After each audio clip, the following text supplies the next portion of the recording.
Hello, my name is Yulia Belasla and today is April 25, 2024. I am an artist and I'm from the small town called Kemerovo, Western Siberia. Since childhood, I've lived in an atmosphere of art. My aunts and grandmothers made in needlework, sewing, embroidery, knitting. They taught me a lot. My grandfather-in-law was the leader of a folk band and my grandmother was a singer in his folk band, so holidays have always been held with folk songs with an accordion and a balalaika. And my grandfather was an icon painter. His icon is kept in my family. So I think I had no choice. I wanted to become an artist from an early age. My passion for painting was supported, especially by my mom. By the way, my dad did not immediately approve of my choice of profession, but then he began to support me.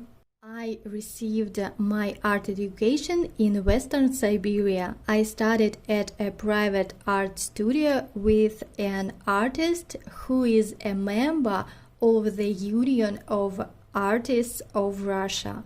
Then I graduated from the Art School of Arts. After I graduated the University of Culture and Arts with a degree in graphic design.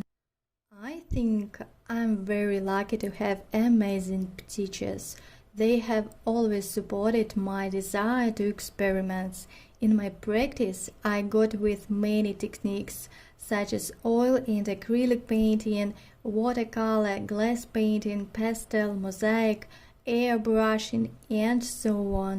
Definitely, my upbringing and my background influenced my artworks and my own style.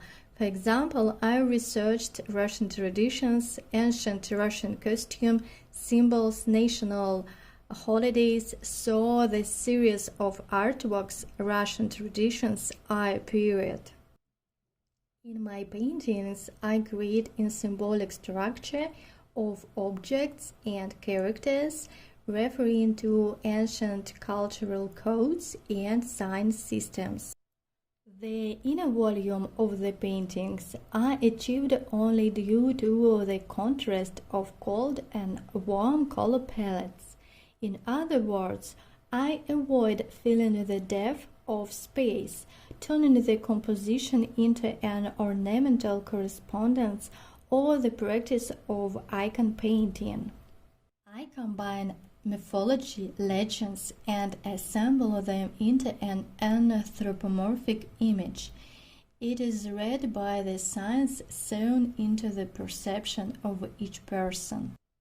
In my opinion, emotions are the brightest color of the universe, a universal language that everyone understands. I've always been interested in how people are emotionally connected together. The interaction of these connections forms my approach to the development of themes in my paintings. My influences are very a lot. For example, Ivan Aivazovsky, Marc Chagall. One day in my childhood I saw a calendar with reproductions by Ivan Aivazovsky and a book with paintings by Marc Chagall. I was admired by the works. I was very inspired and wanted to create equally beautiful paintings. Also, my influences are Gustav Klimt, Amadeo Modigliani, Vasily Kandinsky. I am also inspired by contemporary artists. Right now, I'm focused on two series of paintings. One of them is the physicality of the information world. I explore the effects of the information boom on humans. Surrounded by an information field, our body doesn't accept deformations, doesn't change externally, but the constant flow of information has caused a change in perception. Our body has learned to process information many times faster. We got with information incidents as fakes. We have learned the term information fatigue. In my work on a series of paintings, I only show the phenomenon of information overload, the inability to separate from it. Parallel, I continue to work on a series of paintings behind the mask. The series of masks are vivid portraits. A mask is, on the one hand, an image in which we want to see ourselves and show others. On the other hand, it is a disguise under which we try to hide inner feelings and emotions. In a series of artworks, I will address the topic of mysterious personalities within each person. The presence of a mask speaks of unexplored facets of personality and hidden emotions. Compositionally, the characters pose for selfies of social media. The biggest challenge for an artist, I think, is the balance between creativity and daily routine.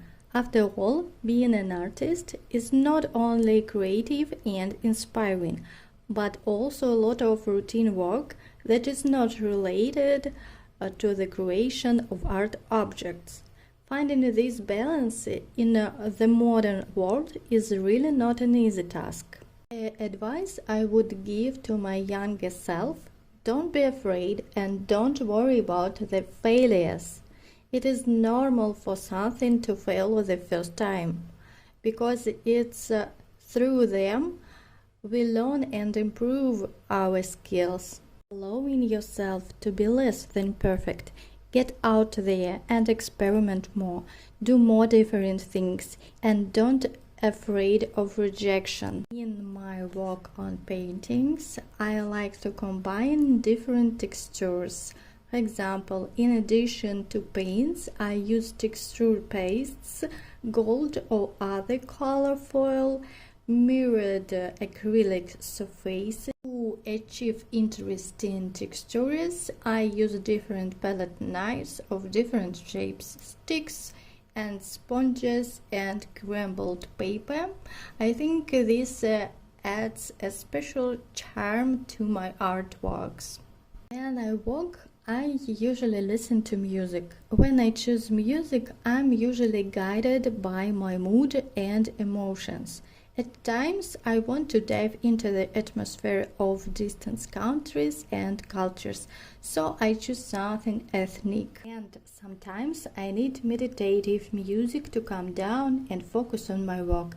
Sometimes the painting suggests which music will suit it, but there are also moments when the painting required complete silence. Reactions to my paintings are usually very positive and enthusiastic. The best reaction was probably from one of the collector. He said that every time he looks at my artwork, he discovers something new and feels a fascinating energy. When he sees the painting, it's like he is immersed in another world. The painting helps him escape from the hustle and bustle and enjoy the moment. For me, it's just incredibly valuable when my paintings evoke such vivid emotions in people. I hope collectors will find something special in my artworks that will inspire and delight them. My goal is to create works that will make dialogue with the viewers, ask questions, and discover new answers. Thank you so much for listening, and you can find me online on Instagram and on my YouTube channel.